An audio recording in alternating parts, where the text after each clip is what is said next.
ನಿಮ್ಮ ನ್ಯೂಸ್ ರೂಮ್ಗೆ ಮತ್ತೆ ಸ್ವಾಗತ. ಇಡೀ ದೇಶದ ಚಿತ್ತ ಈಗ ನಾಳೆ ಮೋದಿ ಸರ್ಕಾರ ಮಂಡಿಸುವ ಬಜೆಟ್ ಮೇಲೆ ನೆಟ್ಟಿದೆ. ವಿತ್ತ ಸಚಿವೆಯಾಗಿ ನಿರ್ಮಲಾ ಸೀತಾರಾಮನ್ ಸತತ ದಾಖಲೆಯ 9ನೇ ಬಾರಿಗೆ ಬಜೆಟ್ ಅನ್ನು ಮಂಡಿಸುವ ಮುಖೇನವಾಗಿ ನಾಳೆ ಹೊಸ ಒಂದು ದಾಖಲೆಯನ್ನು ಅವರು ಬರಿತಾ ಇದ್ದಾರೆ. ಮತ್ತೊಂದು ಕಡೆ ಜಾಗತಿಕವಾಗಿ ಅನಿಶ್ಚಿತತೆ ಇದೆ.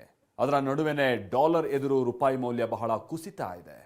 ಇಂಥ ಸಂದರ್ಭದಲ್ಲೇ ದೇಶದ ಆರ್ಥಿಕತೆಗೆ ಮತ್ತಷ್ಟು ಬೂಸ್ಟ್ ಕೊಡುವಂತಹ ನಿಟ್ಟಿನಲ್ಲಿ ಏನೇನು ಅಂಶಗಳು ನಾಳಿನ ಬಜೆಟ್ನಲ್ಲಿ ಇರಬಹುದು ಅನ್ನುವಂಥ ಕುತೂಹಲ ಇದೆ. ಪ್ರಮುಖವಾಗಿ ಈ ಟ್ಯಾಕ್ಸ್ ಸ್ಲ್ಯಾಬ್ಗೆ ಸಂಬಂಧಪಟ್ಟ ಹಾಗೆ ಬಹಳ ಚೇಂಜಸ್ ಆಗದೆ ಹೋದರೂ ಕೂಡ ಕಪಲ್ ಟ್ಯಾಕ್ಸ್ ರೀತಿಯಾದಂತಹ ಒಂದು ಚರ್ಚೆ ದೇಶದಾದ್ಯಂತ ನಡೀತಾ ಇದೆ. ದಂಪತಿ ಇಬ್ಬರು ಒಟ್ಟಾಗಿ ಟ್ಯಾಕ್ಸ್ ಅನ್ನ ಪೇ ಮಾಡುವಂಥ ನಿಟ್ಟಿನ ಒಂದು ಸ್ಲ್ಯಾಬ್ ತರಬಹುದು ಅಥವಾ ಒಂದು ಅವಕಾಶ ಕೊಡ್ಬೋದು ಅಂತಲೂ ಕೂಡ ಬಹಳ ಚರ್ಚೆಯಲ್ಲಿದೆ. ಹೀಗೆ ಬಹಳಷ್ಟು ಕುತೂಹಲ ಇದೆ, ಬಹಳಷ್ಟು ಸಂಗತಿಗಳು ಚರ್ಚೆಯಲ್ಲಿದೆ. ಬನ್ನಿ ಅದಕ್ಕೆ ಸಂಬಂಧಪಟ್ಟ ಹಾಗಿನ ನಿರೀಕ್ಷೆಗಳಿಗೆ ಸಂಬಂಧಪಟ್ಟ ಹಾಗಿನ ಒಂದು ರಿಪೋರ್ಟ್ ಅನ್ನು ನೋಡ್ಕೊಳ್ಳೋಣ. 2026ರ ಕೇಂದ್ರ ಸರ್ಕಾರದ ಬಜೆಟ್ಗೆ ಕೌಂಟ್ ಡೌನ್. ಸಾಮಾನ್ಯರಿಗೆ, ಮಧ್ಯಮ ವರ್ಗದವರಿಗೆ ಕೊಡ್ತಾರಾ ಗಿಫ್ಟ್? ಬೆಲೆ ಏರಿಕೆಯಿಂದ ಬಸವಳಿದವರಿಗೆ ಬಜೆಟ್ನಲ್ಲಿ ರಿಲೀಫ್.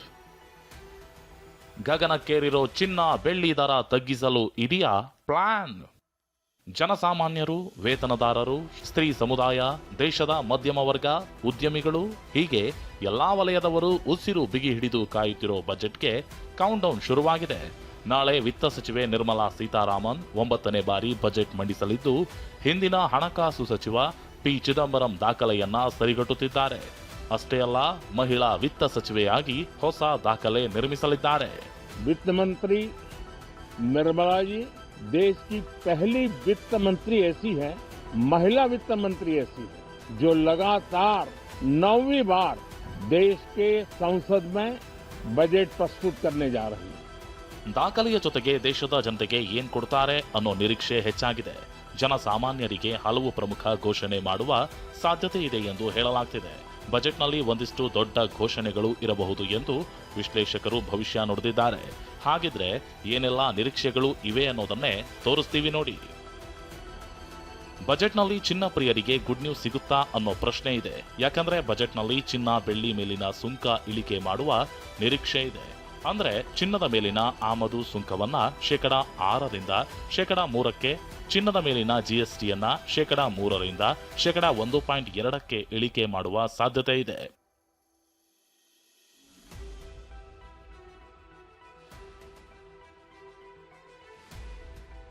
ಬಜೆಟ್ನಲ್ಲಿ ಸಂಬಳದಾರರ ಟೇಕ್ ಹೋಮ್ ಸ್ಯಾಲರಿ ಹೆಚ್ಚಿಸಲು ಕ್ರಮ.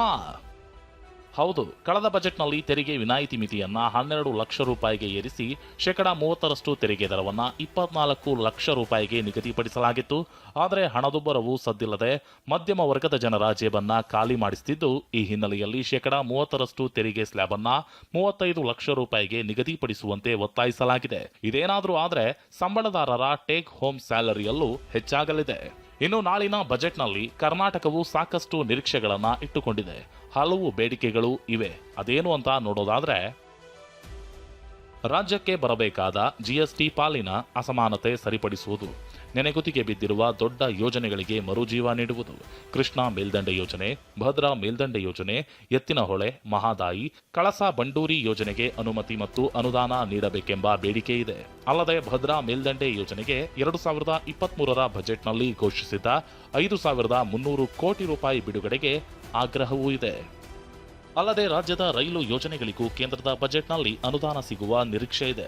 ಇನ್ನು ಇದೇ ವರ್ಷದ ಏಪ್ರಿಲ್ ಮೇನಲ್ಲಿ ತಮಿಳುನಾಡು, ಪಶ್ಚಿಮ ಬಂಗಾಳ, ಕೇರಳ, ಪುದುಚೇರಿ, ಅಸ್ಸಾಂ ರಾಜ್ಯಗಳಿಗೆ ಚುನಾವಣೆ ನಡೆಯಲಿದೆ. ಹೀಗಾಗಿ ಆ ರಾಜ್ಯಗಳಿಗೂ ಬಂಪರ್ ಸಿಗುವ ನಿರೀಕ್ಷೆ ಇದೆ. ಮಹೇಶ್ ಈರಣ್ಣ, TV9, ನವದೆಹಲಿ.